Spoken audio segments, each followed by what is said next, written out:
cholesterol medications, are they junk? Are they really helpful, or they are really, really good? They are something to put to be done. Yeah, so if you know our background, I think you can guess where we will go with this topic, whether they are junk or gold, because both of us are pharmacists. I'm sure you can guess the answer. Definitely, we are not doing junky job out there. So I think with our background, you can guess that definitely they are gold, not junk. They are gold. They are gold. They are gold. They are gold. All right. In that case, if you are watching, if anyone is on, I want you to click the share button, the like, the thumbs up, and the follow button if you have not followed our Facebook page yet. And ensure that you subscribe if you are watching the first time on YouTube, so that we actually ring the bell button too, so that whenever we post something, you will be among the first to see it. We want to treat you special, so just make sure you ring the bell button also, so that you can find all our posts and our announcements and stuff like that. Yeah, so cholesterol medications, junk or gold? All right, I guess we're going to go straight into it right now and see what it is out there. So that is our title, and we're going to be following some certain things that I believe are going to help us to really understand what they are going to be. So as I get my mouse to work, let's see. There we go. This is our outline for today.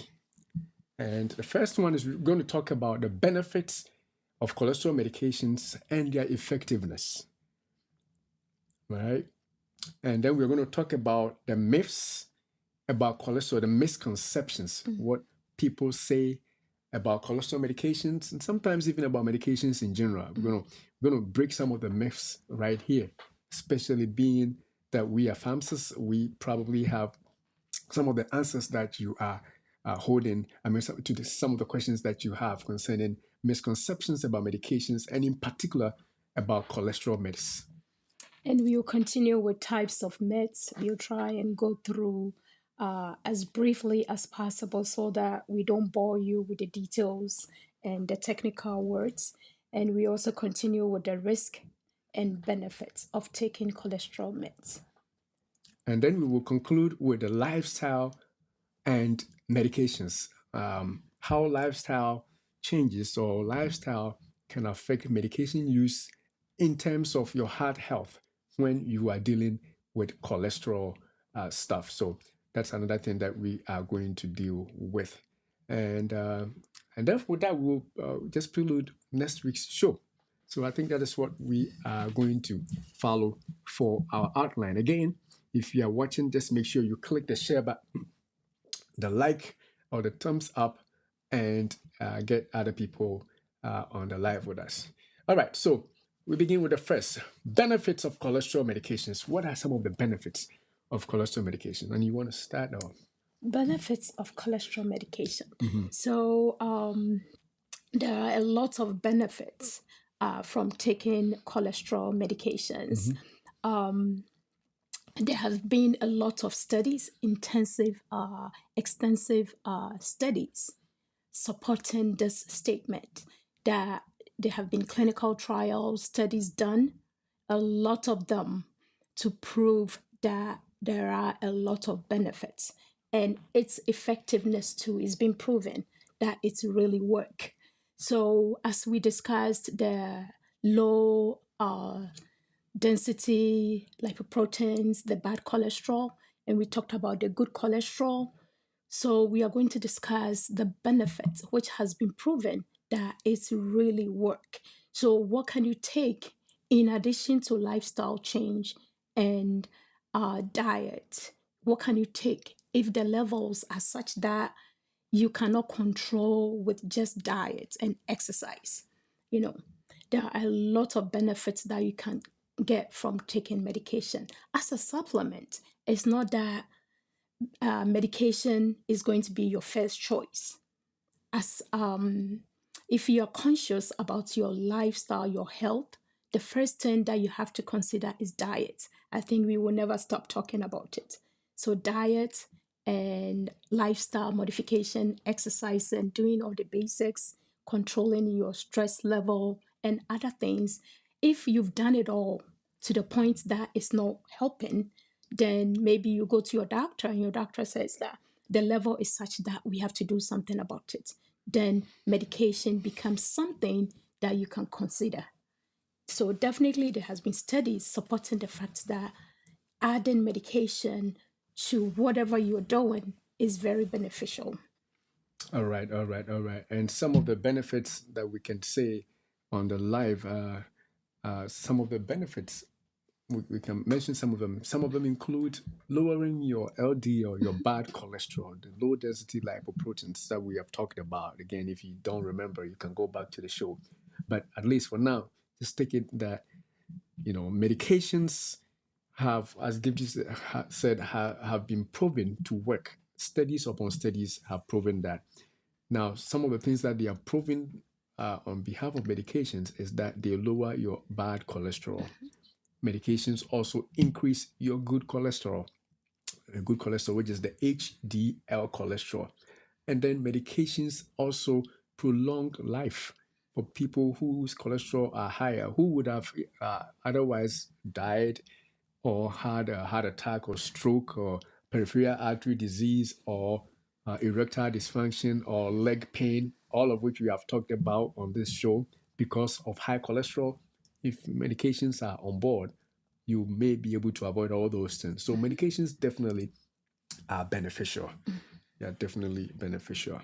And I think with that, go ahead of myself here. So with that, what we can do then is to proceed and see what else that we can say about medications. Some of the things that medications do, apart from the fact that they lower cholesterol, they lower the bad cholesterol, they increase the good cholesterol. Reduce your risk of heart attack, of stroke, and all that. Yeah. They also stabilize the endothelium. Cholesterol medications have been proven to make the lining of your arteries stable, such that even if you have built up plaques, they don't tend to break off and cause strokes as much. So for people who don't even have high cholesterol, if you have diabetes, you are always told, I mean, it's recommended, I should say. And if you're a physician and you're watching, you got to also do that for your patients. If your patient is diabetic and they don't even have high cholesterol, consider giving them cholesterol medication, low dose medication, statins, which we are going to talk about, because studies have shown that they stabilize the lining of the arteries, which we call the endothelium of blood vessels, so that people don't easily get strokes. And so cholesterol medications are very sharp. My goodness. All right.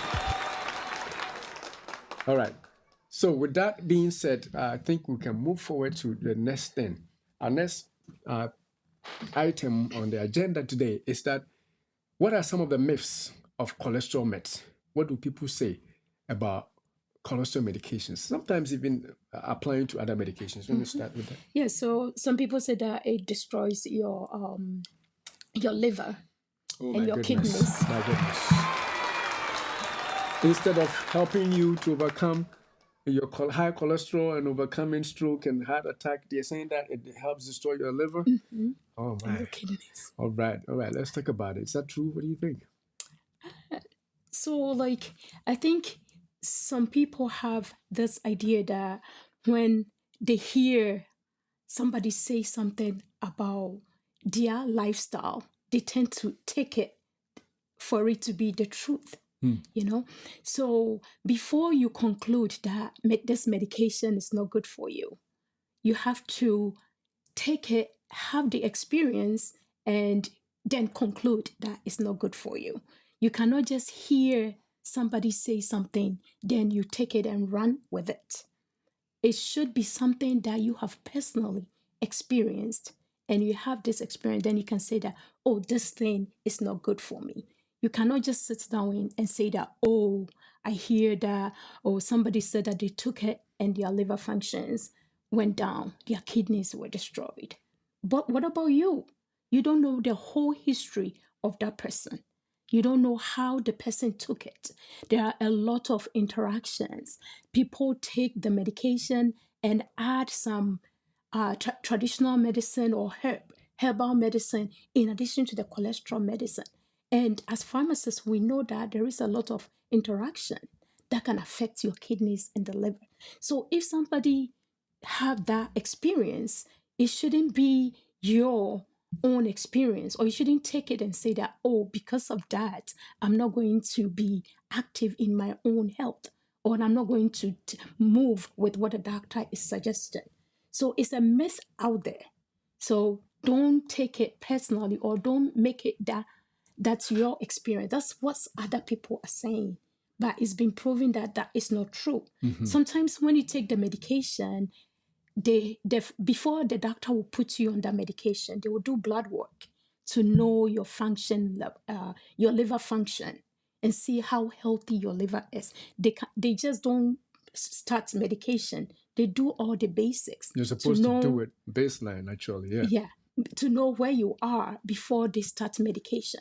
So you have to take the step. You don't dwell on what the hearsay, what people are saying, and take an action. You have to go for it. And the doctors do the basics. They do the blood work. And after you've been on the medication for 3 months, they repeat the blood work so that they can compare whether this medication is good for you or is not good for you. So there are myths out there, but you don't have to hold it and stop doing the right thing because of what people are saying out there. My goodness, my goodness, my goodness. So don't just hear and take off with what you hear. You got to prove it yourself. Now, I mean, somebody may say that, but if I heard that it destroyed somebody's liver, why should I take it? I mean, it makes sense. You'll be scared. But the source, you have to consider the source where you are hearing it from. Is that person somebody in the medical field who is telling you that? And even if that person is in the medical field, how many other people in the same practice have said the same thing? So you don't just run with like she said, just one bad news. The sad thing is bad news run more like fire than good news. If a medication has helped somebody's cholesterol to come down and their stroke risk and the heart disease risk has come down, they will not go out there and tell people that, oh, this medication is good. They will be quiet. But if something negative happened, the whole world will hear it. Oh my goodness. And that is what life is. Bad news travel faster than good news. So yes, don't take whatever you hear as the final and just live your life that way, because everybody is different. Even if some medication, perchance, even if the medication hurts somebody, that person's genome is different. That person's genetic composition is different. That person's pre-existing conditions are different. That person's own family history is different. That person may have even overdosed, for all you know. For all you know, they don't remember that they took it in the morning and they keep taking it twice a day. Yeah, some people come to you and like, I don't remember if I took it in the morning. Should I take it again? If you have somebody like that who doesn't remember and they keep taking twice and they get hurt, and that person says that cholesterol medication hurt, doesn't mean it's true. No.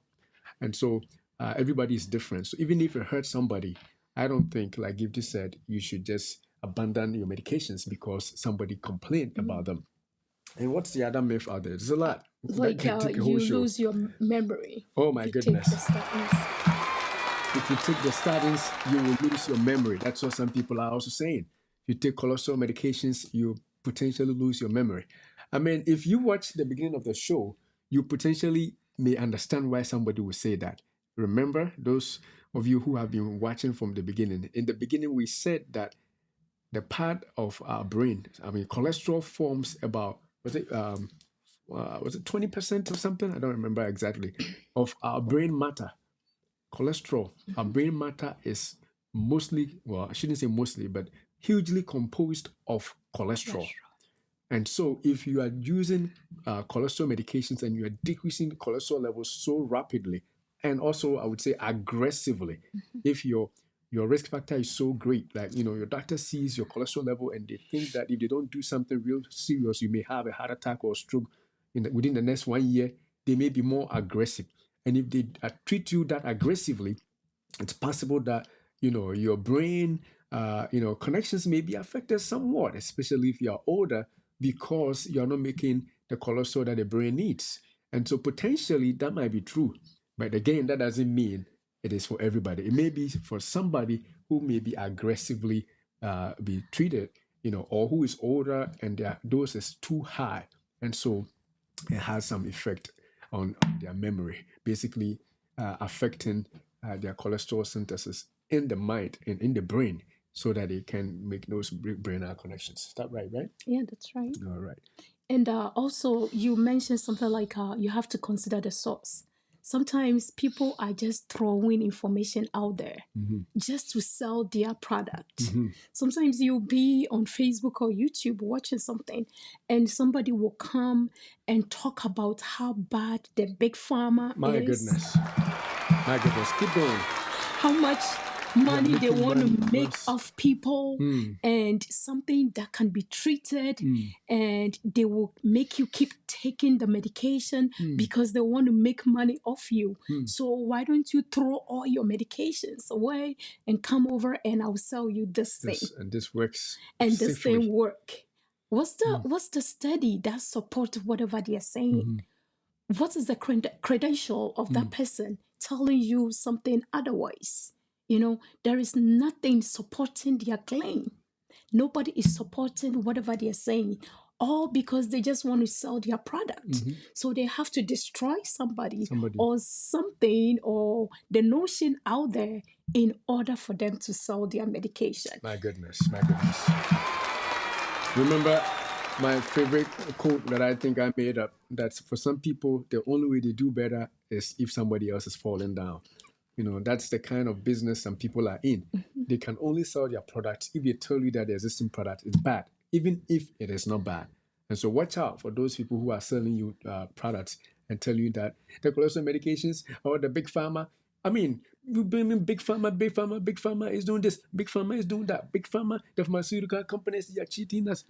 Trust me, if all the pharmaceutical companies decide to stop making the medications, we are in trouble. Big trouble. Big trouble. All the antibiotics we use, they are all made by big pharma. All the cholesterol medications, all the diabetes medications, they are all made by big pharma. And so it is enough, to blame them for greed. I mean, it's okay to blame them because they're making a lot of money. But that doesn't mean that the products coming out of big pharma are all junk. No, it's not like that. And especially for where we are in the United States, before a product is approved, to come on the market, it would have gone through rigorous studies. Rigorous. Sometimes it takes a decade for a medication to be approved. Why? Because they want to make sure that it is safe. Regardless of the fact that sometimes they still find out, safety issues here and there. But still, that should tell you how much medications are regulated in the US. And so if something is approved by the FDA as being good for cholesterol, trust me, bro, just believe it and take your medicine. Don't blame big pharma. Don't blame big pharma. I mean, if you are a conspiracy theorist, you will not believe anything. You will even believe that the government approved it because they are after you. But I mean, come on, man. Yeah, but let's call a spade a spade. That is not how science works. Science works well. Just like when COVID vaccines were coming up, people were making up stories that, and they are going to use it to change your genome. It's been what? 3 years since we got a shot. Nobody's gene has changed, though, bro.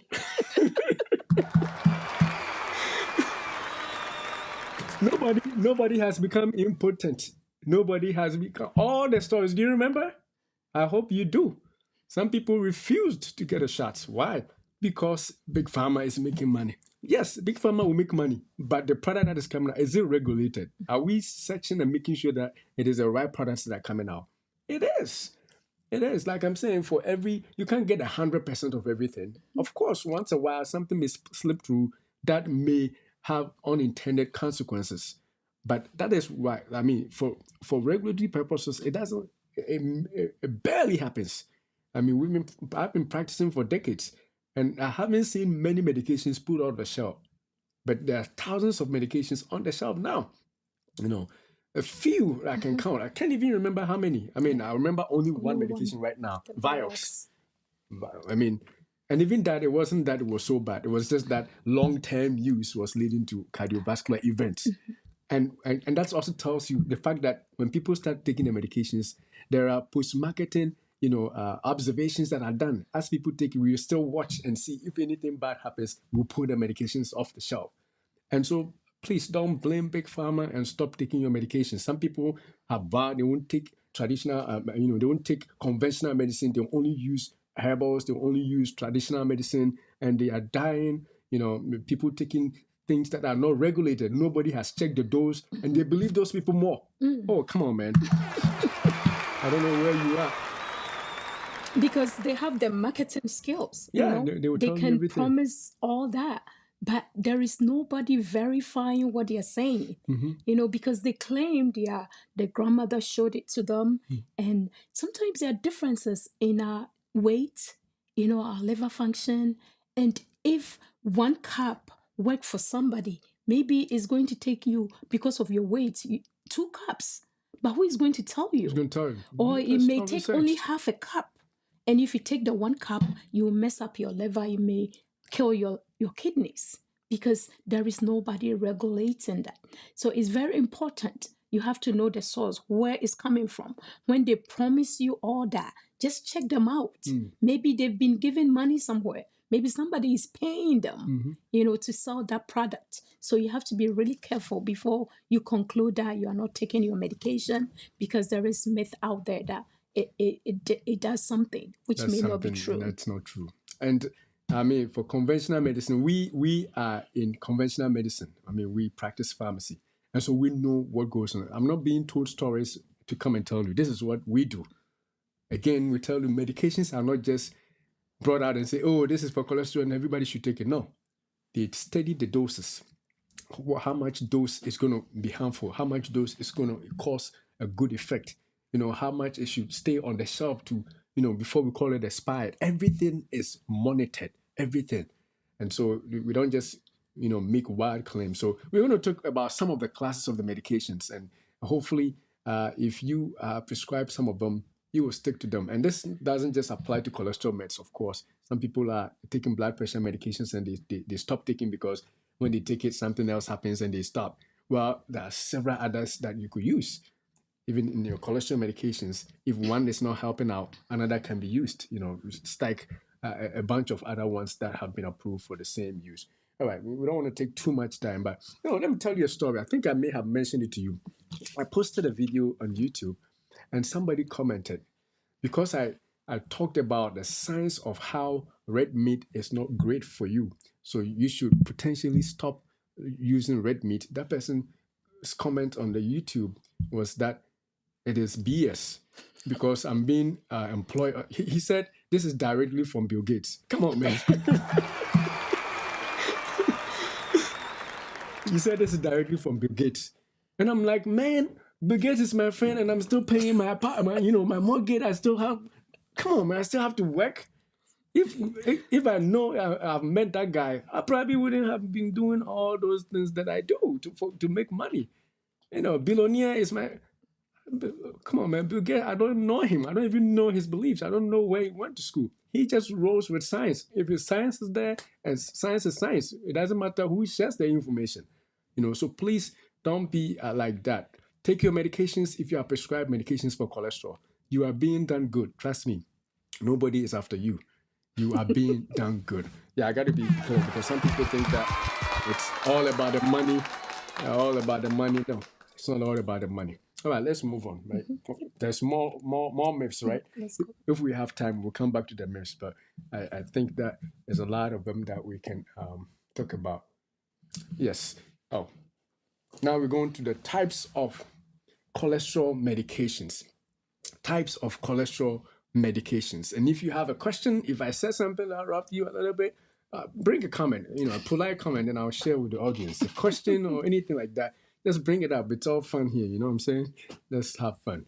Yeah, so we're talking about the types of cholesterol medications.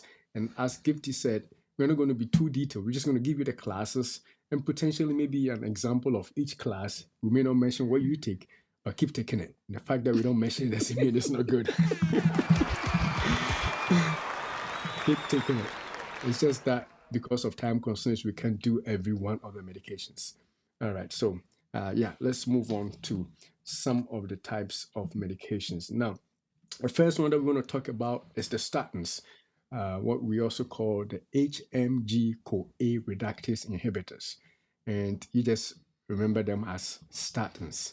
And what you want to say something? Yeah, so for the statins, I think there are a lot of medication. Any medication that you're taking that has statin at the back of it, At the end. at the end of it, that will indicate that that medication is for cholesterol. So we have rosuvastatin, atorvastatin, pravastatin, all the statin drug. They fall under this. And the way that it works is, as the name indicates here, that is an inhibitor. So the enzyme kind of inhibits It inhibits the enzyme. it inhibits the enzyme that help in making LDL. So that's the way that it's able to reduce the level. So the enzyme that help in synthesizing LDL, this medication, when you take it, it blocks it. It prevents it from acting to produce LDL. So basically, the way that you can understand is that taking statin medication reduces your LDL. And the LDL, as we all know, is the bad cholesterol. So bad cholesterol, my goodness. My goodness. My goodness. Now we got something to fight the mighty enemy that we've been talking about all these days and probably months, right? Since episode 1. LDL now meets its challenge in the statins. All right. Yes. So anytime you take the statins, like she said, atorvastatin, simvastatin, rosuvastatin, there's more. Pravastatin, all those that end with the statin, that's what they do to inhibit that enzyme. And then you don't synthesize your cholesterol as much in the liver. So your LDL goes down. Now, again, if I want to go back to what Gifty said, you do this alongside with your lifestyle, your diet, and your exercise on top of it. So that makes it good. Now, let's see what else we have. Yeah, so I think the examples to maybe somebody will say that we didn't mention their medication. The brand name out there, we have Lipitor, we have Crestor, we have Pravicol, stuff medication, too, all that fall under statin drugs.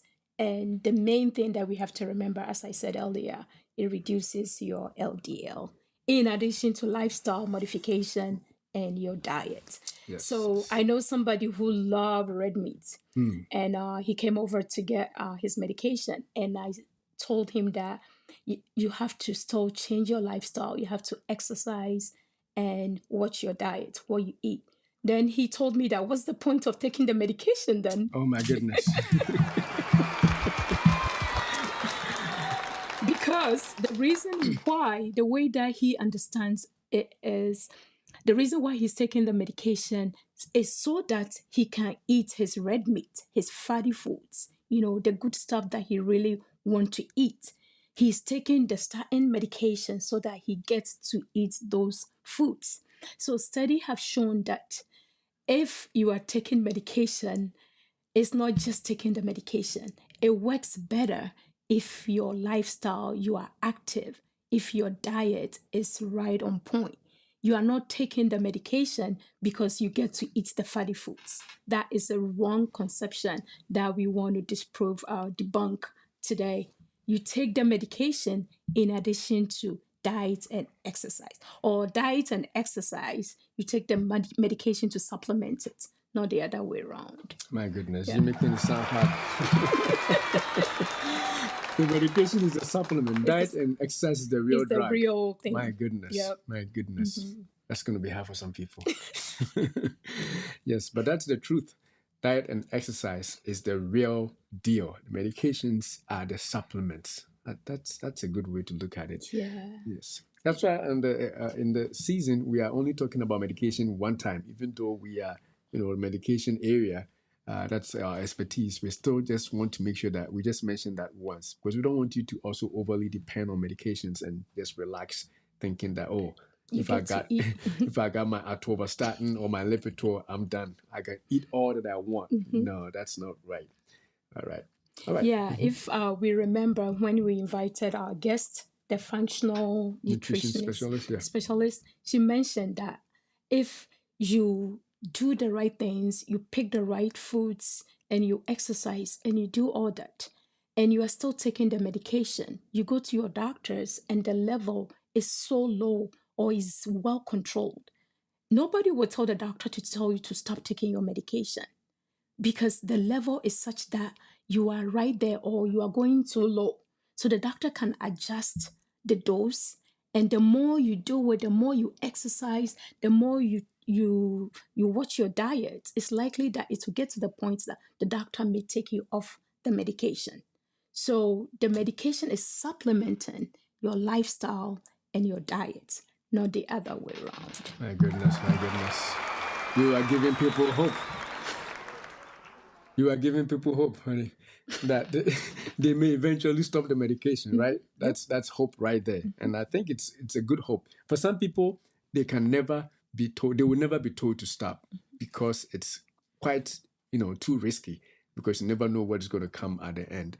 But for others, it's possible that the doctor may tell you to stop your medications, which in that case will be the best, because you have been able to take over with your own diet and also with your exercise. So now let's talk about some of the side effects of the statins. Side effects. Okay, I think the big one is the muscle pain. I know some people are not able to tolerate statins very well. They start taking it and they have this muscle pain all over. We have that nausea, we have light headedness and all that. One thing that you have to know when you start a new medication, you have to understand that it's a chemical that you're putting in your system. Definitely there'll be a little changes in your, sometimes you feel nauseous, sometimes you feel a little dizziness and all that. It's just because your body is getting used to the medication. So most pharmacists will advise you to keep taking it, and the more you take it, your body will adjust or your body will get used to it. But the big one that you have to watch out when you are taking statin is muscle weakness. Sometimes some people take it and they are so weak that they can't function. In that case, you have to mention it to your doctor. And your doctor, like you said, that there are a lot of other medications. The doctor may consider maybe cut the dose or readjust things, and definitely will replace it with something else that will work for you. My goodness, that's very informative right there. That is good. That is good. Now, another way to see that particular side effect, especially if it gets extreme, is what we call the rhabdomyolysis. When you actually see in your pee that it is turning brown, that is a sign of muscle breakdown. But you see, we are not telling you don't take it. Take it as long as you start taking the medications.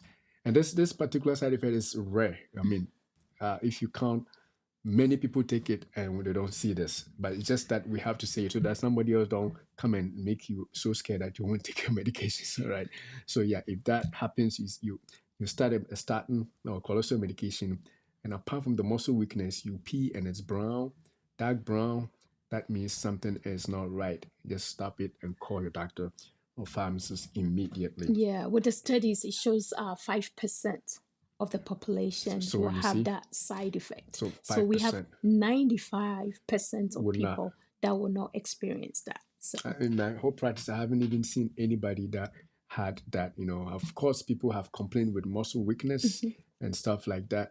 And as soon as you decrease the dose, it goes away. Sometimes you change it to another statin, and then it goes away.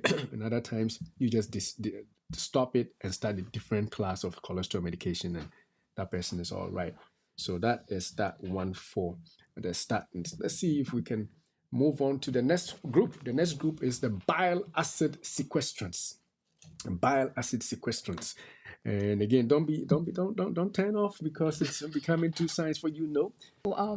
it binds to the bile acid so that it doesn't get absorbed in your body, and your liver is forced to produce more bile acid. So when it produces, it uses the LDL to produce it. And when you take your medication, it binds it and your liver produces more. So in so doing, it reduces your LDL. Reduce your LDL levels right there. And what are some of the side effects of these ones? I think the top one is constipation. Constipation. Constipation is one of those. And the bloating, you become so bloated.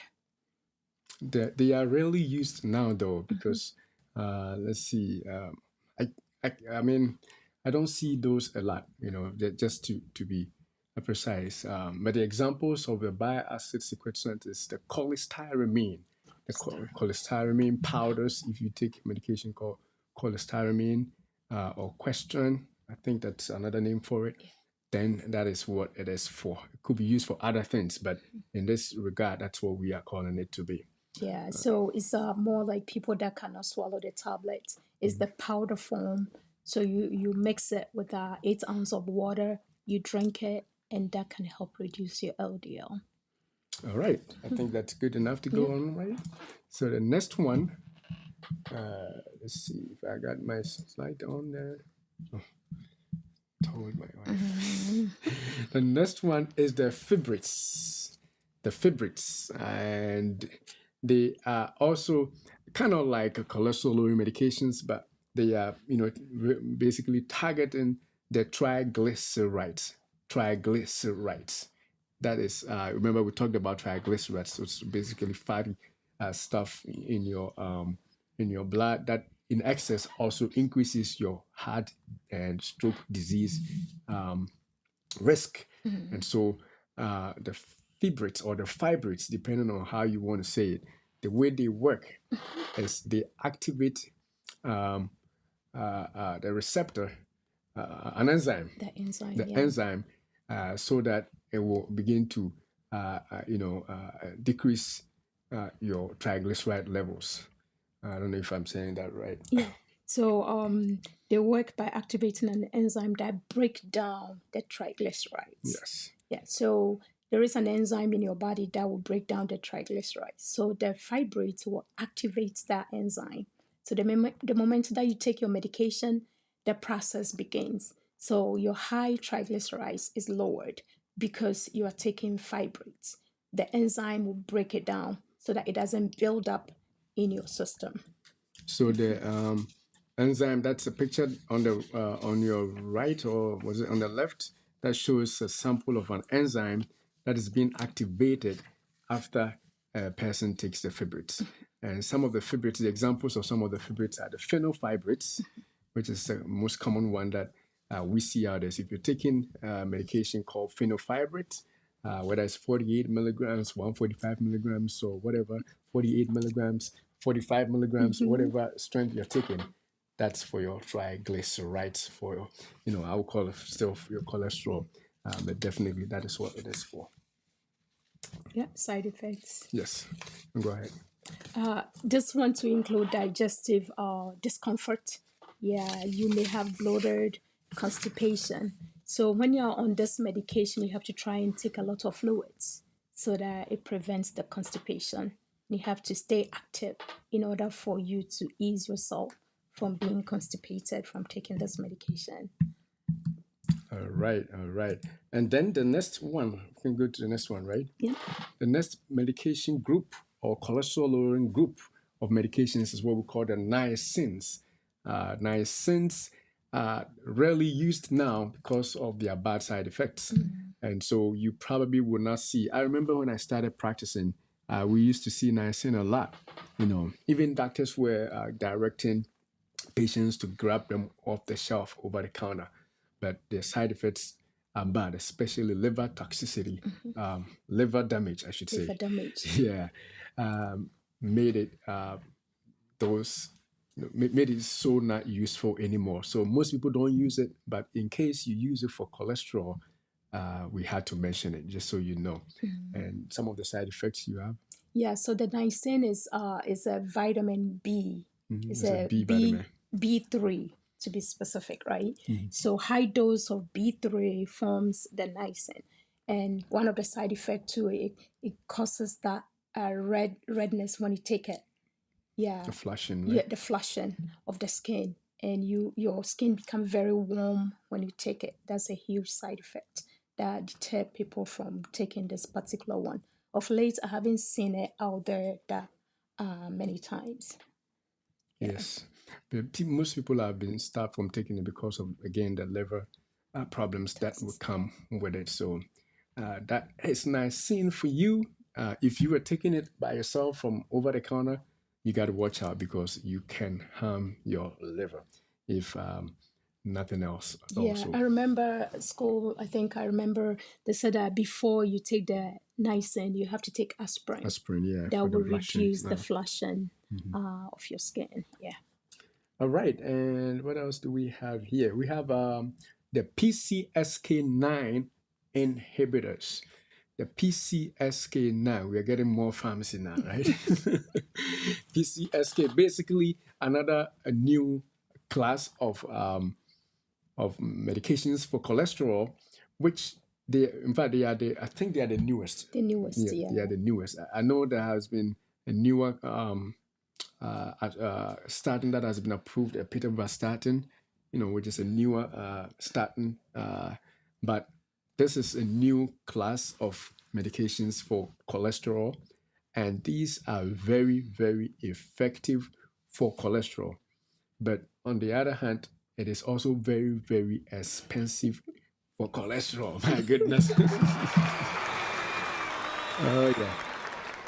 It's the brand name here is called Repatha, and it's an injectable medication, which of course is mostly reserved for use with refractory treatment with statins. In other words, if your statins don't work, if all the other medications don't help your cholesterol to come down, that is when your doctor may give you Repatha because it's newer and more expensive. Otherwise, the cheaper options are the ones that are going to be used for you. And some of the side effects? Yeah, because it's injection, the injection site, it tend to hurt because you are injecting yourself with a needle. So injection site reactions, redness and pain on the injection site. The only thing is that it's like what, once a month? Once a month. Yeah, so if you were injecting once a month and your cholesterol is coming down quick, it's not that bad. But the problem is the cost. What was the price you saw for it? $5,000. $5,000 a month. A month. Come on, man. $5,000 a month. $5,000 a month for Repatha if you have to get it. But hey, I've seen a few people on it because the other classes that we discussed did not work. Your statins did not work. Your fibrates did not help. Your niacins obviously are out. Your omega-3 fatty acids are out. Everything they tried did not work. And their cholesterol levels are high to the extent that their heart, they have a high risk for heart attacks and stroke.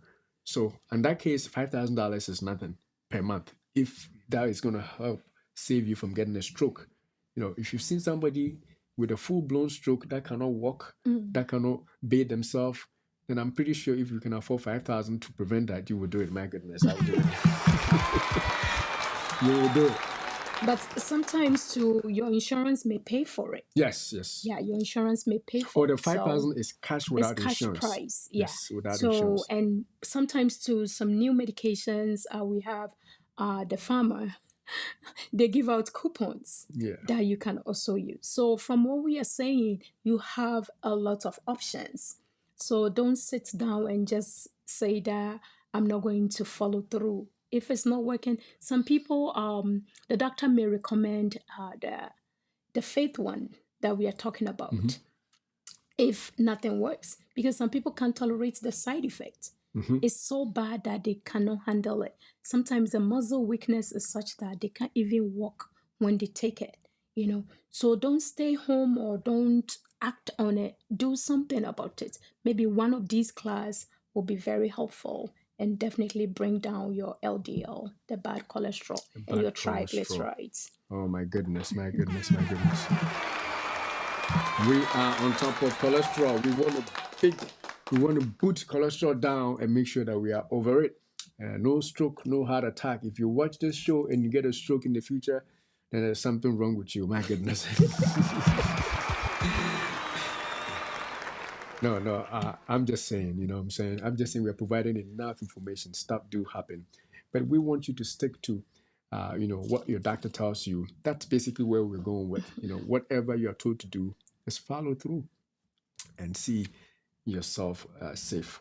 This reminds me of a story. I like to tell true stories.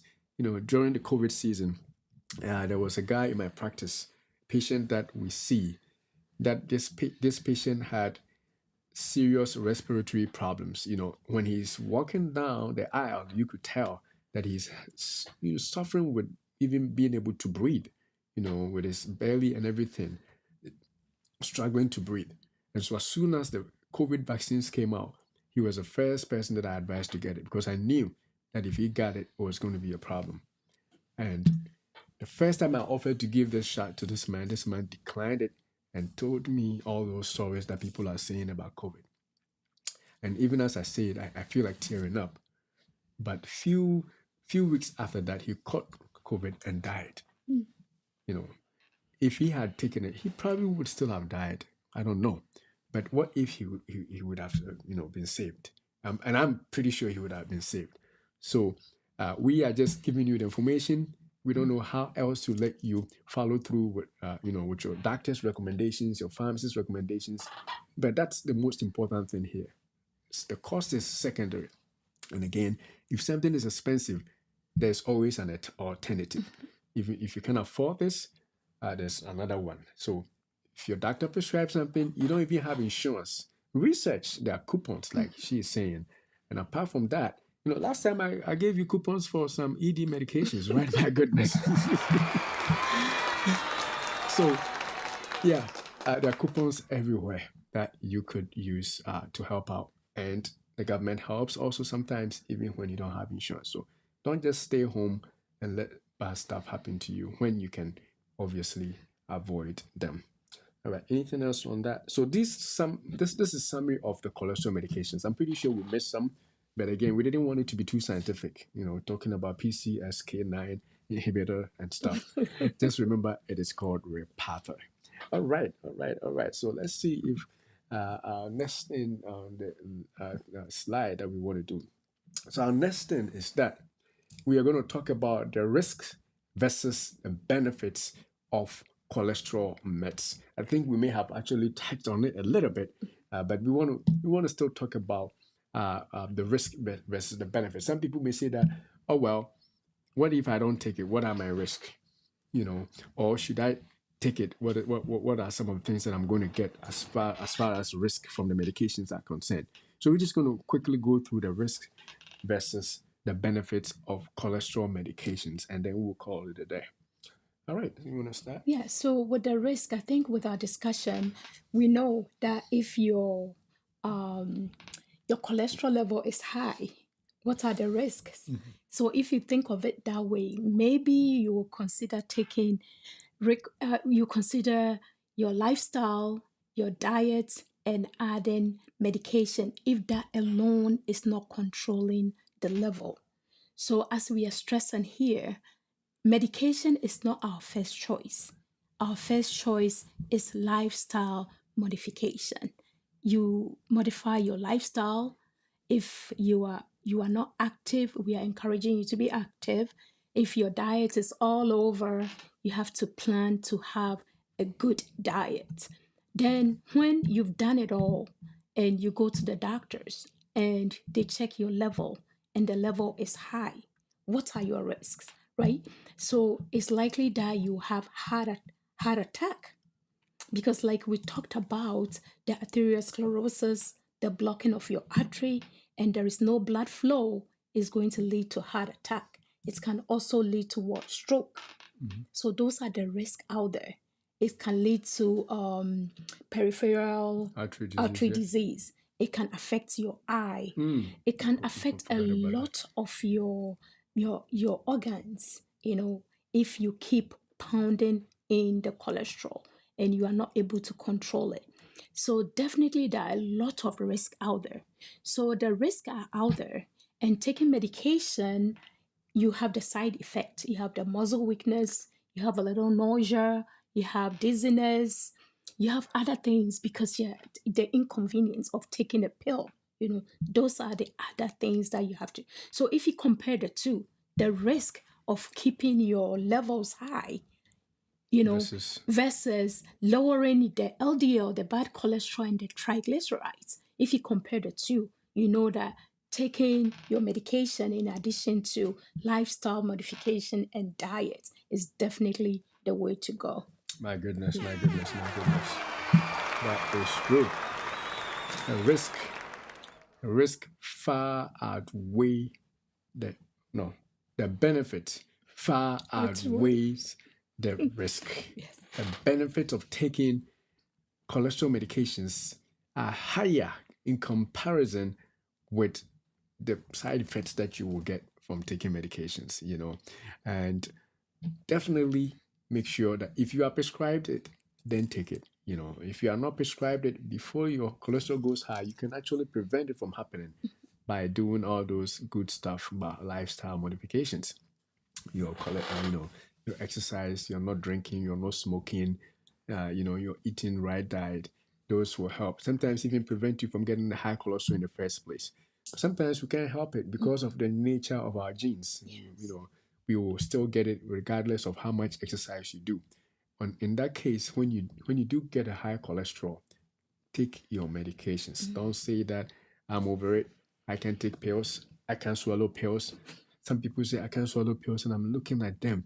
But you are able to chew all these huge forms of food, and you are able to swallow. What is wrong with the pill? Just chuck it down with some water. Don't be somebody who doesn't want to take medications. I understand. I understand that everybody is different, but if we see how important it is, then we will definitely make sure that we find a way. If you have to break your pill in smaller pieces so that you can swallow it, there goes. If you have to, some medications you can actually, powder it up and drink it. So most of the cholesterol medications are not extended release anyway. So you can break them up into smaller pieces and drink it up with a glass of water if that's what has to happen. Or, like we said, if that won't help and you have to use the powder kind of medication, to lower it, there goes the option. There are several options. Or if you are blessed to have insurance, which will even pay for the Repata, the $5,000 medication, then so be it. Let your insurance pay for it and get that shot every month, so that you don't unnecessarily get a heart attack or stroke, because you are valuable and we want you to be living your best life out there. So that is some of the risk versus the benefit. The only thing we also have to say is that if you are pregnant, you cannot take any of the cholesterol lowering medications. So if you are on cholesterol medication and you got pregnant, discuss with your doctor.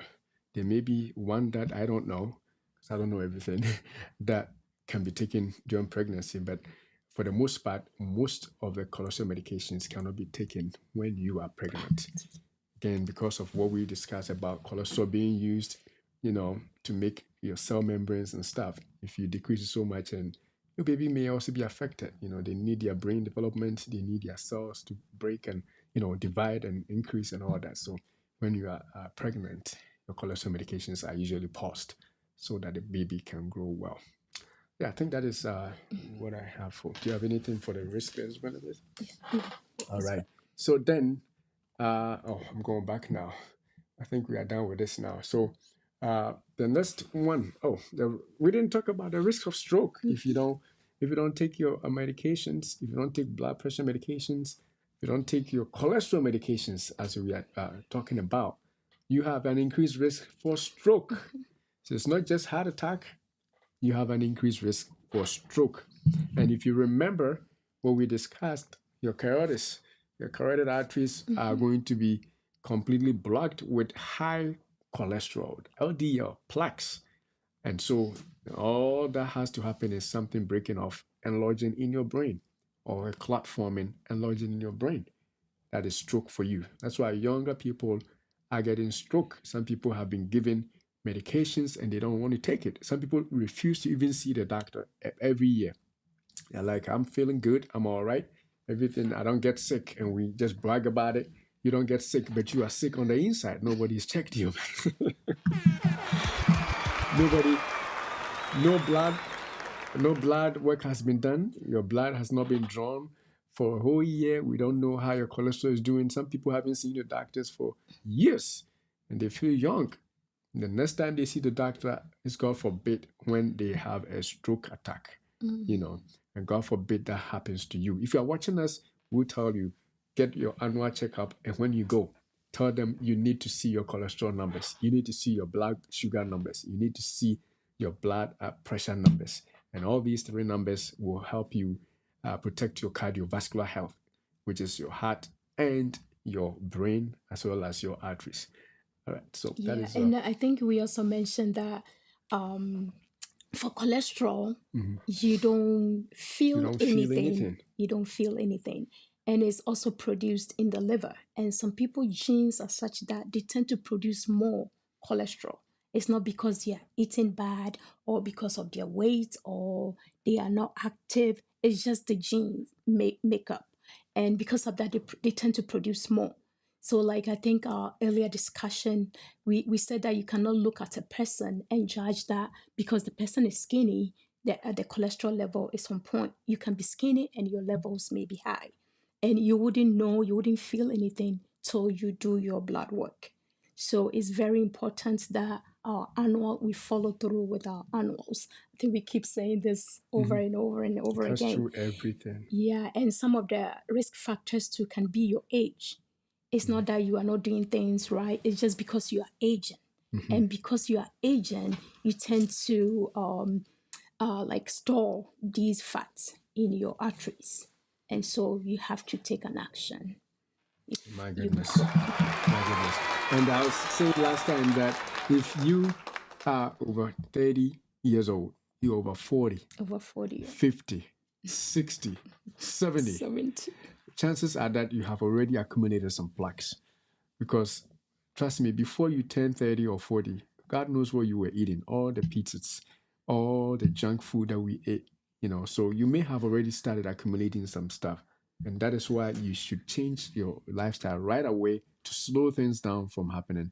And then also add the good stuff to it so that you won't progress in a negative direction.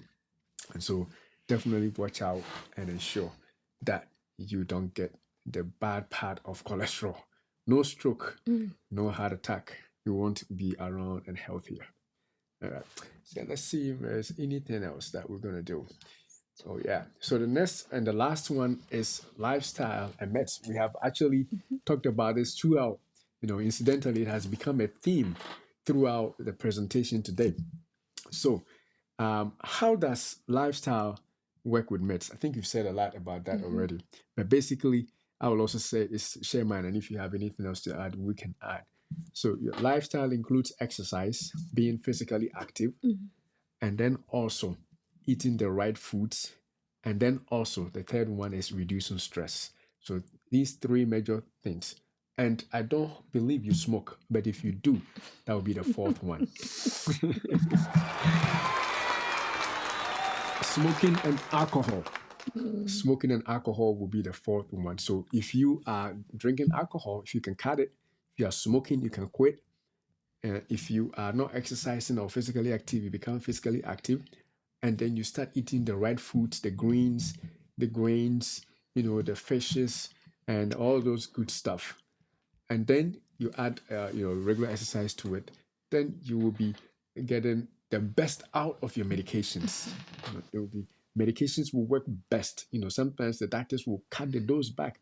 Initially they will see you and they're like, "What? Your cholesterol is this much?" Sometimes they don't make it sound so scary because they don't want you to get a heart attack in front of them.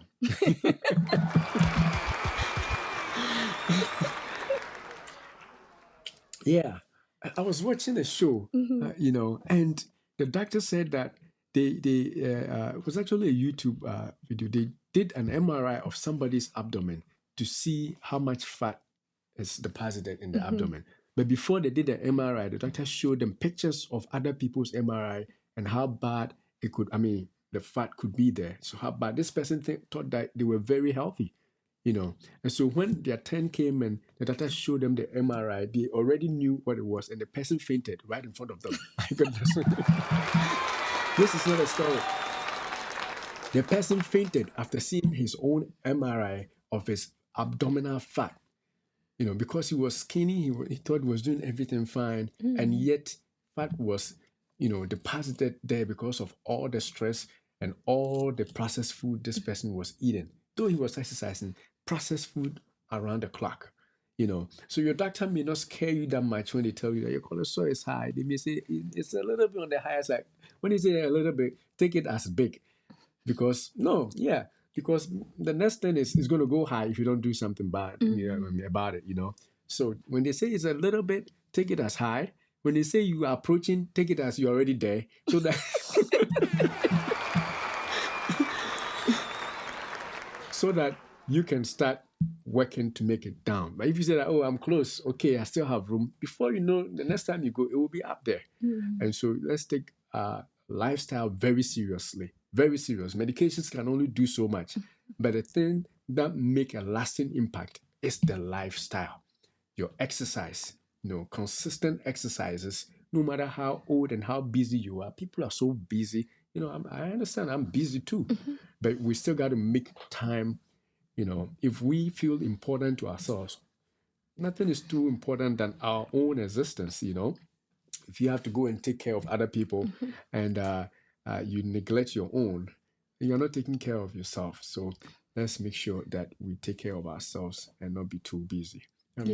I think the term that some doctors will use is that you are the borderline. Borderline. My goodness, you're borderline. You are on the border. Borderline. You are on the border. So that can be like a red flag right there, that they are not scaring you, but they said that you are the borderline. It means that you're so close, you're falling into the line. So sometimes it's also good to know exactly where you are, So like if you go to your doctors, your annuals, and they do the blood work, you have to take interest. I think I keep saying this, so that you know where you are. You know the normal range and how far are you off the normal range. They talk about your BMI. Where are you? Are you extremely obese, or you are obese, or you overweight? So that you have an idea where you are. That you are making decision that will be at the back of your mind. That, oh, because I went to the doctors and the doctor said I'm at borderline, there are certain choices that I have to make when it comes to food, when it comes to exercise. I have to change the way I do things so that I wouldn't get to the point that the doctor had to add medication to it. And in case medication is added, that's okay. That's okay. That's okay. My goodness, that's fine. That is definitely good. So if medication is added, you have to take it that you are at that point that you need to supplement whatever you are doing. Some people cannot just use diet and exercise to bring down the numbers. You have to add medication.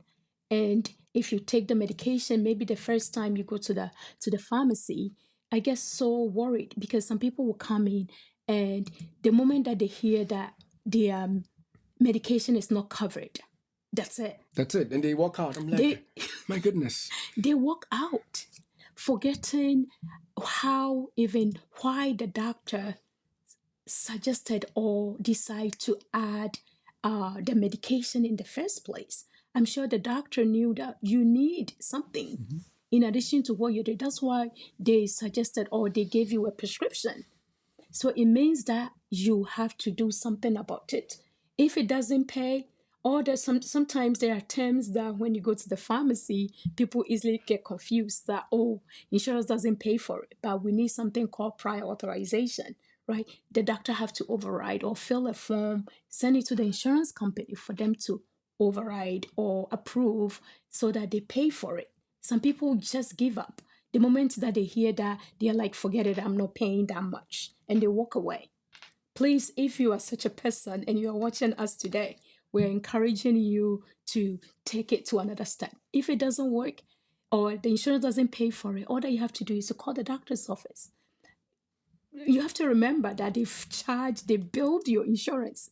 And if you check your bill, you know how much that they are charging you for seeing them, So you've paid for the service. So it is compounded on you to really take action, like do something, call the doctor's office and tell them the prescription that you gave me, the pharmacy is saying they don't cover it. What do I do? Sometimes the doctor may follow through with a prior authorization and they will pay, the insurance will pay for it. Sometimes the doctor will switch it to something else that is covered so that you will start taking it. And when you start taking it and the side effect also hits, please don't drop it. My goodness, my goodness, my goodness. So there are a lot of hurdles that you have to go through sometimes. It's not that easy, getting your medication, but just do something, try and get it on board. And after you've taken it and your next appointment is due, the doctor can check the levels and see where you are. If they have to increase the dose, adjust the dose. There are so many things that you can do so that at the end of the day, your risk level is reduced drastically. My goodness, my goodness, my goodness. That's what's up. All right, so I believe that we are about the end of the show. Let me see if we have anything else to talk about. Yes, so we are done with the discussion for today. If you have any comments, don't hesitate to bring it on and we will attend to them. No questions, nothing like that yet. If you have any questions, you can bring it. If you have a question, even a specific question with your medication, this is the time to get us to answer you. Even after the live, we can answer those questions. But apart from that, I think we are exhausted an hour and we want to close here. But next week, we want to remind you that next week will be the last episode for season 3. Season 3 was cholesterol, just cholesterol, completely about cholesterol. Everything about cholesterol, I think we have touched. So the last episode next week, what we want to talk about is what we do. We're going to potentially show you how Gifty's breakfast is made, having in mind that if she doesn't eat right, cholesterol can catch up to her. And what kind of breakfast I also make, eat, and then how we beat our stress levels, what kind of things we do. Basically, we're just going to be a little practical next week. So join us, and then we'll have a fun time. Also, we have a Q&A section at the same time. Hopefully, you have a question that you want to ask about cholesterol. So make a date with us same time next week at 6 p.m. unless we change it. But for now, 6 p.m. And with that, I think we can say that we are done for today. So, beloved, we wish above all things that you prosper and be in health, even as your soul prospers. Thanks for watching. God bless. Thank you.